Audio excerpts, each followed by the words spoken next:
Hey guys, welcome back to Hold That Thought with Niharika and me, Sharanya. So I believe this is episode two. Yes, and we have a special guest with us today to just ask a couple questions in relation to business and just her journey coming to where she is. So take it away. this is Reshoo, and she owns the local gym called Define, and she has been through a very successful journey of entrepreneurship, and we want to get her journey and her advice to you guys, so in case you guys ever want to go down this path, then you guys have a role model here. No pressure. So we can get into it. Do you want to tell us a little about your story? Yeah. So I'm Reshoo. So I am 41 years old. I have two little kids, Aiden and Ava. They're 10 and 8. And this is like my second home, probably like my third baby, this studio gym. So I actually I went to school for and studied and worked in public accounting for 12, 13 years. So I got my CPA, I worked in corporate accounting, I worked in public accounting, I worked for small firms, big firms, and I was on the audit side. So that's basically like working with clients and making sure they're doing everything they're supposed to financially. Did that for about 12 years. It was a good secure job. And then when I was 32, I got pregnant. I got pregnant back to back actually. So my kids are only 17 months apart. And that was not planned like that. It just ended up like that. And once that happened, I had my son first and then my daughter next. And when she was born, I was still working a lot. And in accounting, our busy season is like January through April. So she was born in December. So I went right back to work, and it was like really long hours, a lot of evenings, a lot of weekends. And at that time, I basically overnight was like, I'm not doing this with my life. So it wasn't that I didn't like it, and I was actually moving up the corporate ladder. It's just that I know that it sounds cheesy, but once you have a daughter, it's like everything changes. And I was like, I'm not going to sit in a cubicle all my life and do what I'm supposed to be doing because I went to school for it. So she is kind of the catalyst for, I always say like Ava is my inspiration, and she still is, but she kind of set things in motion. So after that, I kind of really started to reevaluate, like, do I want to do this for the rest of my life? Is this something that's bringing me joy? And I was good at it, but not necessarily loving it or passionate about it. So I literally quit. Like, I gave my 2 weeks, and I said, I'm quitting. I'm not doing this anymore. It was kind of a big shock to everyone, but I just couldn't continue on with it. So at that time, also because I was postpartum, I had started working out. So I had started doing, I had a personal trainer, and then I started doing bar.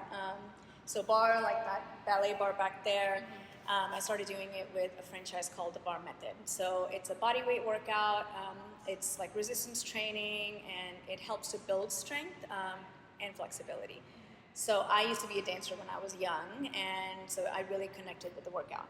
So when I was doing that and I was deciding to quit, I ended up basically realizing, like, you know what, I can do this. Like, I can actually open my own studio. Like, I don't need to, this is what I want to do. This is what I'm passionate about. This is what I've been passionate about. It brought out the dancer in me, brought out the creativity in me, and I felt like I was smart enough to do the business side. So anyways, fast forward, I interviewed with the franchise, went through the whole process, got certified. And within the next year, I was opening my own studio in Frisco on 423 and Main Street. So opened that up, and that was open for about 2.5 years. And the whole process, like the build out, the real estate, the negotiation with the contractors, all of it, like from the ground up, and then COVID. So 2020 hit, and it wasn't just COVID. Of course, COVID like completely put everything, in perspective and took everything back like years. But it also was, I made a lot of mistakes. I realized, when I went with the franchise, it was because I didn't trust myself enough to do it on my own. So I thought that they could give me the foundation to do it. So I did that. but then the franchise, it's just not a model that really worked for me because it was very difficult. It was very restrictive on how you could make money, and we couldn't charge as much to our clients because it was supposed to be semi-affordable. And then a lot of the mistakes I made was also on the location because my landlord didn't help out at all during COVID. So a lot of different things kind of came together, and it was like I need to decide if I'm going to keep going through it with COVID or just cut my losses and get out.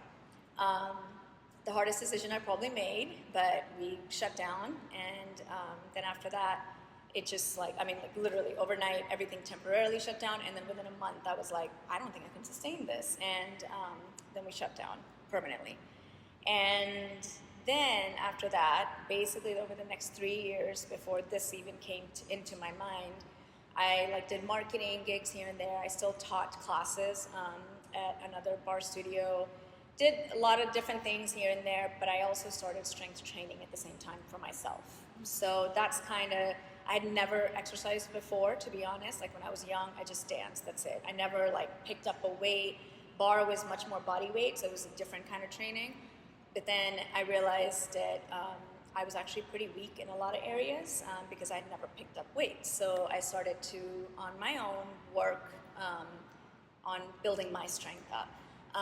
And then from there, basically last, 2022, I started to think about what I'm going to do. And I realized that most women my age or over 30 don't have any idea what they're doing. And it's not because they're not it's just they're intimidated by going to a gym or picking up a weight or going to all these machines and not knowing how to even, the hardest part is setting the machines up. It's you don't even know what is it supposed to be working. And so anyways, fast forward again, I didn't want to do anything with a franchise ever again. I felt confident enough in my ability and my training for the last few years to say, I can do this on my own. And it was very, very scary because it was completely on my own now. There's no franchise backing me. But I truly felt like there was a niche for it and there was a need for it, especially in Frisco because we have a big South Asian community. Yeah. And most of us have not been taught to lift weights. Oh, definitely not. Our parents' generation is definitely not, It's usually just evening walks, morning walks. Just a lot of walking, power walking at its best, but that's it. So anyways, once I figured out how, I used to have aches and pains all the time in my wrists and my knees and my hips and my joints, all of that. Because I was a dancer and I never took care of it. So even as I got older, it just kept getting worse. But as soon as I started strength training, your muscles are getting stronger, your joints are getting stronger. So all that benefit really came out. And then so I ended up putting all of it together. I came up with a name, business plan, all of that. And I realized that I could do this with a whole lot less money than the franchise. So, because I didn't have anyone telling me you have to get this and you have to get these lockers and these fancy tiles and this fancy carpet. It was I just need a space and I just need to start. So just like you guys are getting set up and getting your equipment, that's exactly how it was. I was I'm just going to start training people. And so found the space and and all the details that come along with it. But and then from there we just I started and I worked by myself for 6 months, and now I have another trainer, Gia. She's been with me for about 6 months, and here we are. So, in a huge nutshell. Sorry. There's definitely so many ups and downs, right? When you look at it from the outside, any entrepreneurship story that we hear from our age is always started from the ground up, and it was a miracle, but here I am, a billionaire now. Right. It's just so crazy it's to so believe. True. Yeah. But if you really hear about these more down-to-earth stories, realistic ones, where you can still achieve your dreams, but you just have to be prepared for the challenges that come with it. Exactly. I think it's definitely really attainable. Yeah. And how did you end up actually reaching out to people and telling them here's something made for you? Yeah. So marketing obviously is the biggest part of it, and honestly, it was very daunting at first because it was I've already done a studio, so I had to basically believe in myself enough to say, I can do it again, guys. Come work out with me again, that kind of thing. Yeah. And that's hard to like instill in people.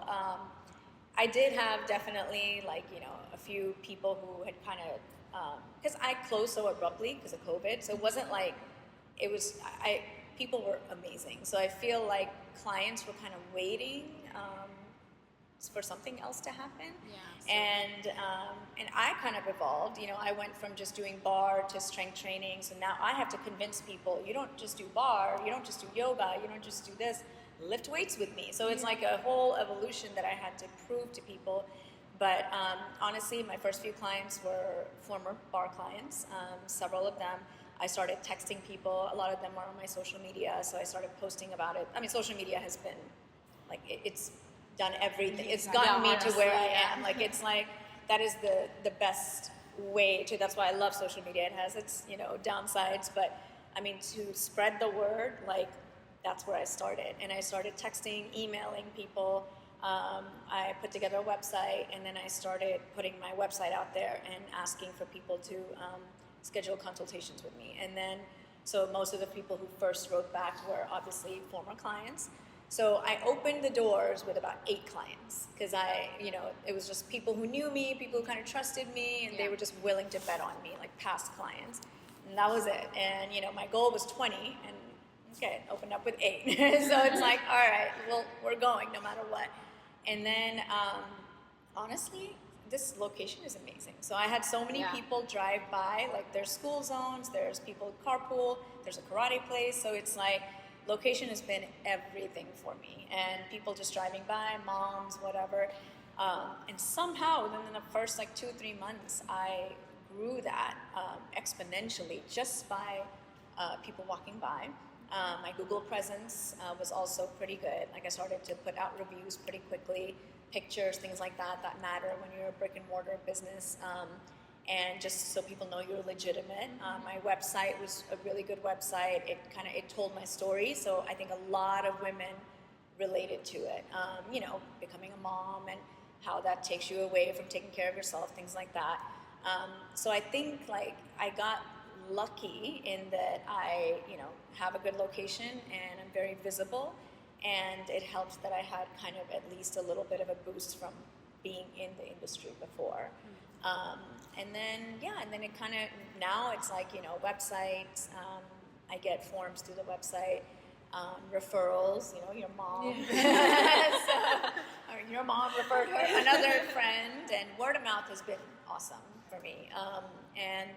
And honestly, just keeping a good, honest product, making sure that when people come in here, we don't lie to them and tell them, you're going to lose weight in 30 days and you're going to be, it's like... That's definitely not realistic. Yeah, exactly. So. And especially when you're older, losing weight is always actually not the key, Like a lot of these women actually need to gain weight because they need to gain muscle and they need to get stronger. So we definitely have several clients like that. So it's just a different goal in mind that these people have, and I think the way we talk to them, it's not intimidating. We try to make sure that they feel comfortable, that we're going to be there every step of the way, watch form, this and that, and it's just grown by, word of mouth, referrals, and visibility. So. Yeah, honestly, that's so inspiring. I think there's a lot of people in our day and age, and they just aspire to kind of start from scratch. Yeah. Because at this point, when you hear older people give you advice on what careers to start, and it's do something yourself, be your own boss, and it might be easier said than done, right? Because it's intimidating. It's so intimidating, especially because I was thinking about how you switched and you left your job so much later on in your life.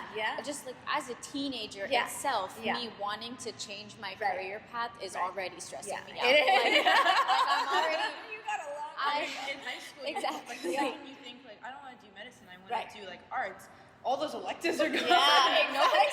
Nobody's anchoring me down to something now, but I'm still just as stressed about it now. Because, I'm having my own career identity crisis right now. I don't know if I had told you, because I was pre-med for the longest time. But it's I don't know what happened recently where it's maybe I'm more fascinated into the law aspect of things. Yeah, But it's like, I yeah. mean, I'm going to major in the same thing that could have helped me either way, psychology, because I'm a senior now.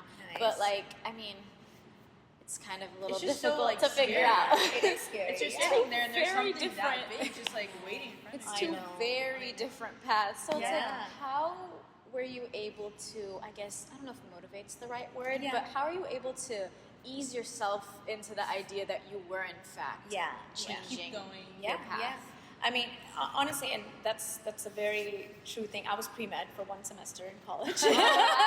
Yeah, I went to college because my mom, I'm the oldest of 3 sisters, and my mom was like, my mom is a PhD, but she always wanted to be a real doctor. Yeah. So she was like, you have to be a doctor, Yeah. you have to, you know. And I had literally zero interest in being a doctor, but I was like, I don't know what else to do. So I'm like, Yeah. all right, pre-med, everyone's doing it. All Yeah, the Indians I around too. me were doing it, you know. But so I went to, I was pre-med, and then I took one, like, I think it was chemistry or something, one chemistry class. Chemistry's Yeah. the worst. And I was like, and I literally cried at the end of the final. And I called my mom, like, I'm done, I'm not doing this. And so, but that's kind of, number one, part of it is a little bit of personality, a little bit of, like, you are either a careful person or you are more of a risk taker. So that, you know, there's a balance. I would have never considered myself a risk taker, but I think the older you get, honestly, like, you start to see, this is your, like, you start to realize, like, there's no turning back. And if you are not on the path to do what you were meant to do, you know it. Whether it's, if you're having that turmoil right now, it's for a reason. Yeah. It's not because maybe you'll be a doctor one day, maybe you'll be a lawyer, maybe you'll be something completely different. Yeah. But there's a reason that things start happening, and Yeah. women's intuition, and women are very good at knowing that they need something else, or that something is wrong, or something is off.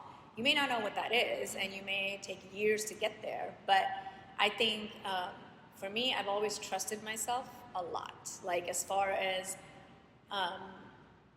knowing that I can do something. Like, if I want to do something, or if I want, you know, to accomplish something, I don't know how I'm going to get there, but I feel like you have to have that belief in yourself, because trust me, after the bar studio, no one was like, yeah, you should do it again. Like, I think it was like you know, let's end that. Let's Yeah. go back to a full-time job. Let's go back to a salary. So I didn't have a whole lot of support after that. Yeah. I mean, it's not because people, even my parents and everything, it's not that they weren't so proud of me for doing it, but I don't think anyone thought, let's take that chance again. Yeah. So I think it was, I waited 3 years, and I'm like, I'm not happy doing anything else. I can't, like, go back to a full-time job, and honestly, it's always a risk, and it's still a risk. I mean, we've been open for almost a year now, and to me, like, every month is like, we made it another month, you know. Yeah. And I mean, if I can make it for the next 5 years, but now I feel like I'm at the age and stage in life that if it doesn't work out, it's okay. Something else will. I'll Yeah. figure it out. You know, like, I don't, and I think for y'all are so young, but Yeah. like, you know, I think it's just, you do have to have some belief in yourself. Like, you know yourself, and Yeah. you may not know exactly what you want to do, but if there's something happening, then go with it and explore. Yeah, that's you know? kind of what I'm going to do in school. There's a program at school that I'm doing next year where it's like you can just study a topic of your choice. Yeah. And this past year I did surgery. Oh, nice. So now I'm going to do criminal defense and Yeah. medical malpractice instead. Yeah, okay. So It's actually a very interesting it's a very, field to yeah. go. Exactly. Yeah, and you could combine the two. And I maybe could you totally. may go broke by the end, but you know. Alright, we're back for segment 2. We have a really burning question to ask you, and this is like obviously, this is kind of a whole women's podcast, so as a woman, like, what are the gender disparities you went through in your, like, entrepreneurship journey? Yeah. I'm a very, like, PC person usually, and I think, you know, I always think you're responsible for what you do, what you say, how you live your life, and, you know, being a minority, whether it's in race or gender or any disadvantage, yeah. you know, societal disadvantage that you may think you have, it's still up to you. Like, it's not, it's up to you to push past that, and I try not to pay attention to it too much. But I will say that I think for women entrepreneurs, there is a reason that it is so much harder and not because people are not supportive. It's because as a woman and as a mother, like, you don't have the same goals. Number one, you don't have the same convenience to be able to be a mom and be a good businesswoman and do both and not be lacking in some or one or the other areas. And I think I've met several men who, they're like so successful by their late 20s, their late 30s, their 40s. They're like on every list, and they're millionaires and this and that. And for women, like I've seen in my career, even in the corporate world, like my immediate boss, she was an excellent role model, but she had 3 kids. She was on a flexible workload because she wanted to be able to go pick up her kids at 2 p.m. Or whatever it was. So she would come in for a few hours, go pick them up from school. Then she would be up like till late hours doing more work. So she was on a flexible workload, which means she was getting paid less because she wasn't supposedly working as much as everyone else. But she was working just like us because she was still up at 11 o'clock at night on her laptop and whatever. But because she had to leave at 2 to 3 p.m., it was a few reduced hours. But to me, like, you worked so much more and you put in more efficient hours. It wasn't like, you're just we would be at the clients and, goofing off half the time. So it's like you were actually working that entire time. But for her, she also could never like move up to the next level because she was on a flexible workload. And, and that was a huge part of like the disparities and stuff that probably also gave way for me to want to do my own thing. Like, I have a flexible job now because I have my own business. So I can leave at 3 p.m. to go get my kids, and then I can come back for evening sessions or work from home or whatever.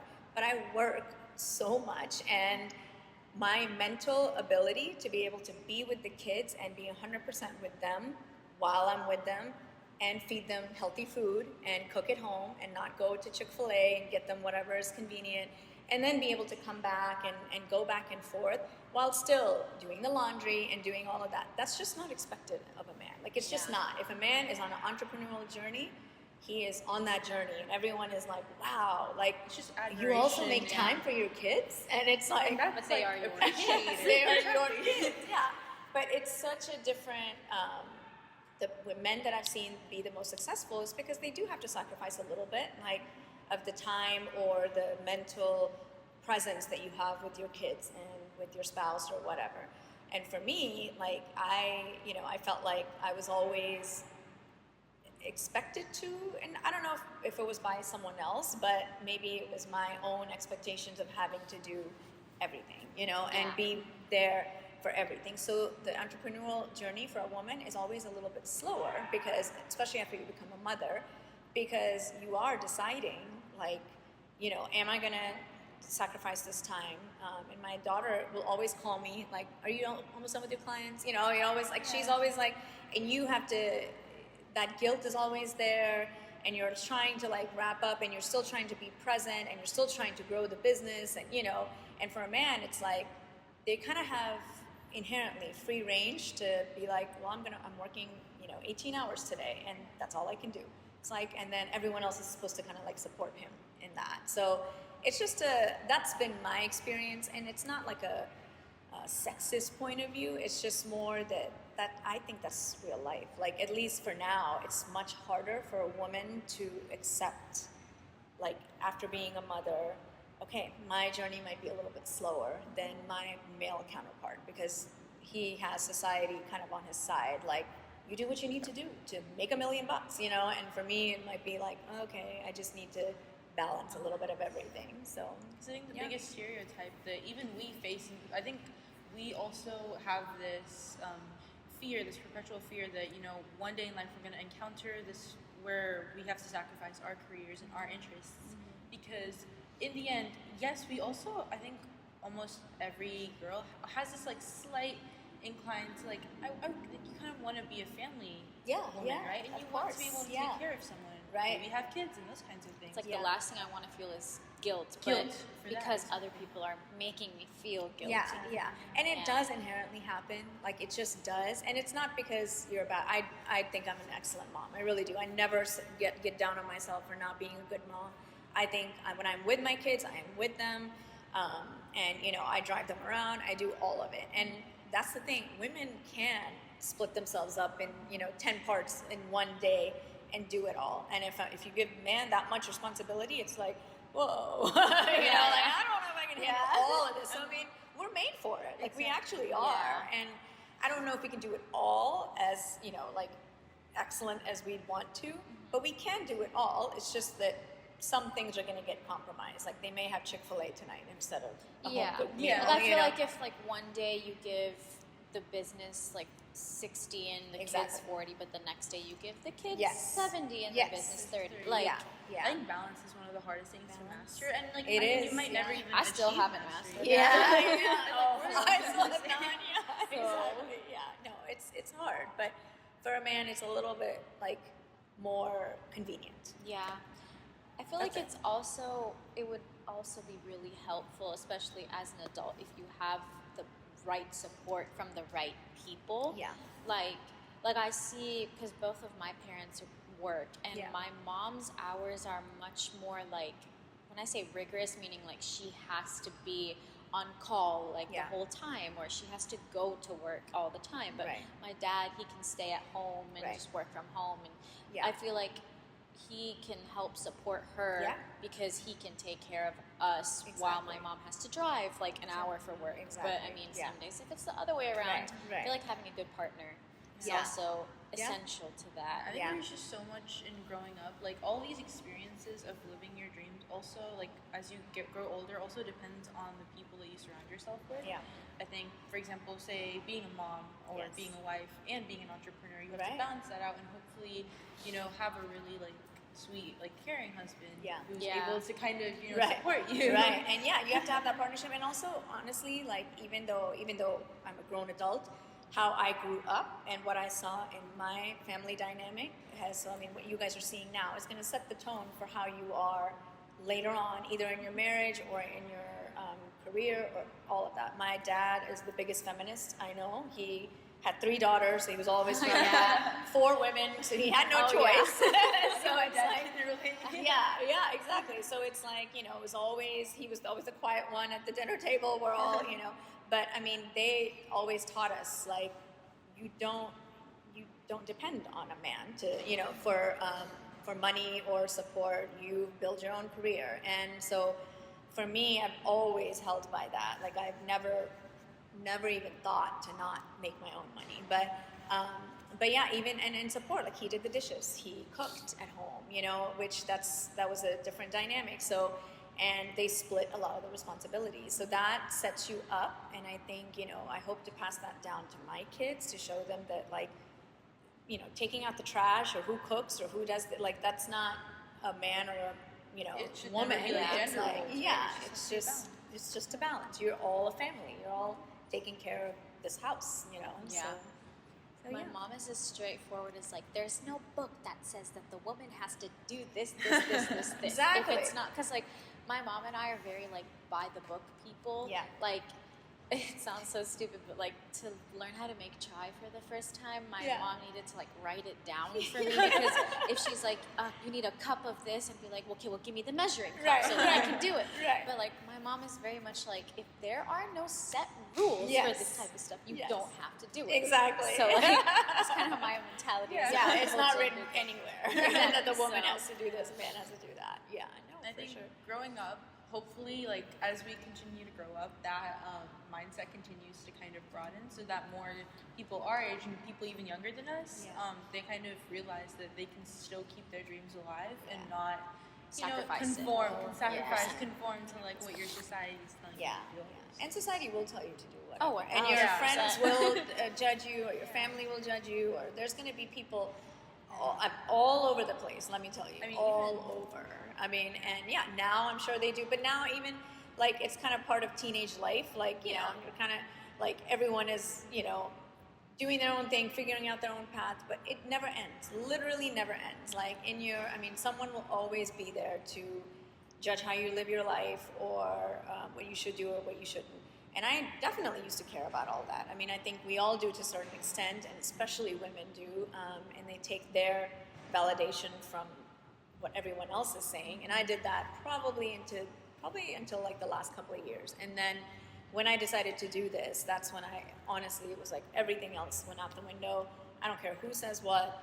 I'm just going, I mean, even to the point where like in the very beginning, I had this lady come in here just with a very big attitude, and I could not, like, I didn't want her to be my client because she just had a very bad attitude. And thankfully she didn't come back because we clearly didn't vibe, but I was like, I don't want negative energy around me, period. Like, this is my sacred space, and everyone that walks in here has to be my people who are here just to encourage, and that is it. So there is a thing as creating boundaries and not caring about what other people think. And that's hard to do. It takes a long time to learn. Even at our age, every time, like, say we're at a get-together and someone asks us, what do you want to do? There's always, you can sense either that they're looking at you judgingly, or they're like expecting something from you, or they even feel straightforward. And they're like, it's like, don't say something related to art. Oh my gosh. Yeah. So many people that think they're going through different fields, even though they're super passionate about one, just because, you know, you kind of grow up with this mentality. And I mean, obviously it's changing, but it's changing so slowly. Very slow. And Very it's kind slow. of just like, it So hurts I to feel see like that. I feel like I can't wait to see our generation as like parents. I can't wait. I was telling her, like, I love y'all's generation. So I have a 25-year-old sister, so she's way younger, but like, we used to butt heads all the time because she thinks I'm too old and I think she's too young, and, you know, we're like, but now I've come to appreciate, like, her perspective and y'all's perspective. Like, you guys are, trust me, like, when I was your age, I was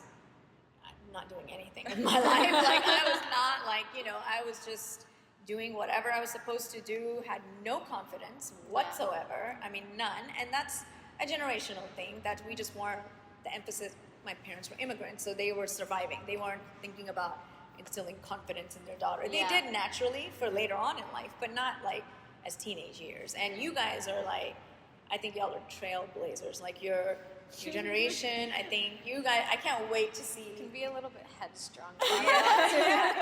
That's good though. It's good. I think a lot of it comes from our own experience and wanting to change that. So this is definitely, like, this platform, this podcast is definitely one of our attempts at kind of getting ourselves out there. But in terms of like our generation and confidence, I was thinking about it. It's like, obviously the concept of, like, I'm kind of like diverting here, but the concepts of like insecurities are pretty not generic throughout ages and stuff, but everyone will feel a certain way, right? But in my opinion, I feel like with our generation, like girls our age, are definitely more vulnerable to listening to the wrong types of advice or like the wrong workout guides, or like, because I remember for me during quarantine, you best believe I had those workout videos playing on my laptop. Chloe someone. I had them playing on my laptop All the every day, doing it on my bed. But I mean, it definitely put me in a worser mindset during COVID because, like, that's kind of all I relied on. But I didn't know anything about how to actually approach fitness and all that. And health in general. So, like, how do you... I don't know if you have any clients who are like that, who had, like, came in walking with that type of mindset. But how were you able to, I guess, change that mindset for younger girls? Social media is, like I said, social media is amazing for marketing and advertising and whatnot, but it's such a negative side. Like, that is such a negative side of social media. And I think during COVID, obviously, it got a lot worse because that's all we were all doing. And I will never forget, I mean, because I was, in my late 30s at that time, so even me, like, after kids, we were all, me and my friends and whoever, like, I remember comparing to people who were 20 years old, and you cannot compare. Like, that's not, you know, that's like you guys, us comparing to teenage, like, that's not, it's not realistic, it's not, it's not even. It's just dumb. Like it Yeah. really is. It's just stupid. Yeah. It's not. It doesn't make sense. But social media has made the world that way. Like when social media wasn't there, we would and I was thinking about my college days. We didn't care about looking the best or being sweaty at a party because no one was taking pictures. It was just we were just having fun. Now it's all about having the perfect everything and the perfect pose and the whatever, and that's just not. It's only social media has done that, and I think for me, there has to be a turning point where I realize my body is going to do what it's going to do. I'm not here to I don't want to be overweight because of health reasons and because I don't want. I have a lot of South Asians do have a lot of bad genes, heart disease and whatnot in my family. So I want to combat that. But I think the switch happened when it's I actually really liked getting strong and to be able to pick things up. And even in here, when I'm picking up those 45-pound plates and I'm carrying it across the room, it's a different kind of high, than just looking good, And you feel oh, okay. Yeah, I can do this, So it's just a different feel, different. And I think once you get past that, you look at these women, and then you honestly realize how much makeup and filters and you start to see the reality. It's not authentic. There's it's not so authentic. much out there that distorts reality, and I think one of the things about social media is it makes you completely lose your scope. There are thousands of people. You don't know what age someone is, what race they are, what their background is, what their childhood was like, what their diet is. How It's happy just they even are posting these pictures. It could be entirely fake. Yeah, I mean, even for myself, in my bar studio, I was the skinniest I've ever been, skinny, and I lost a lot of weight after kids. I worked really hard. I was proud of it, but that was probably a very unhappy time in my life because I was so stressed. I knew that the studio wasn't it just wasn't. I knew it all along, like I said, we have our gut feeling, and I was doing it, and I was but now I am probably 15 pounds heavier, a lot more as muscle, but I don't look the same, but I'm it's the happiest I've ever been, just because I'm so much more content, but a lot of that is just experience, realizing, and going through the downs, and then realizing what actually matters and what doesn't, and kind of accepting, this is my body, this is my face, this is my, this is how my hands look, this is how my feet are turned out, whatever it is that's different about you. I think, people, I remember an auntie asked me once if I've ever thought about getting rid of my freckles. No, because it's fabulous. But I was no, but I didn't know that was a thing. There's a reason people draw them on now with Exactly. makeup. Everything changes, and I think it's just best in yourself. But speaking of just aunties, I mean if you're brown, you kind of get the experiences. They're so amazing at being subtle and judgy at you. And then I'm just are subtle you sure you judgment. should be the one talking about Yes, that? Right exactly. That's why I was looking at her, and I'm I could tell you a few things too. But I'm nice, But so I I'm will gonna keep it to not. myself. Yeah, I think that's just such an amazing journey, and I think we're so glad to hear all those aspects of It gives me a little bit of hope in terms of if I have no idea what I'm trying to do with You're myself gonna right figure it now. a little bit of motivation. I also have so much time, right? Yeah. I mean, I know I have so much time, so it's But okay. I know what it feels like. I don't ever want to diminish because I know what it feels like. Yeah. Even the same time, I cried calling my mom. I can't do pre-med. Life is over. I'm sorry. And then I cried about it was just every step you feel like that. Yeah.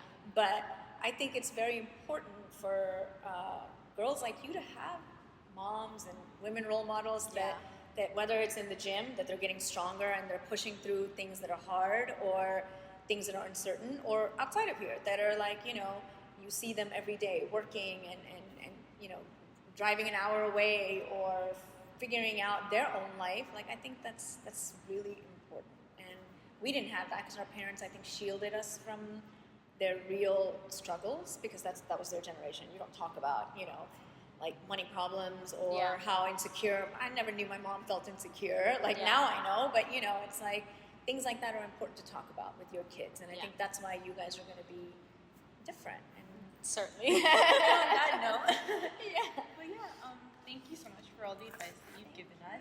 And I think we will stop here. Yeah. Is this the end of episode Hold 2? on.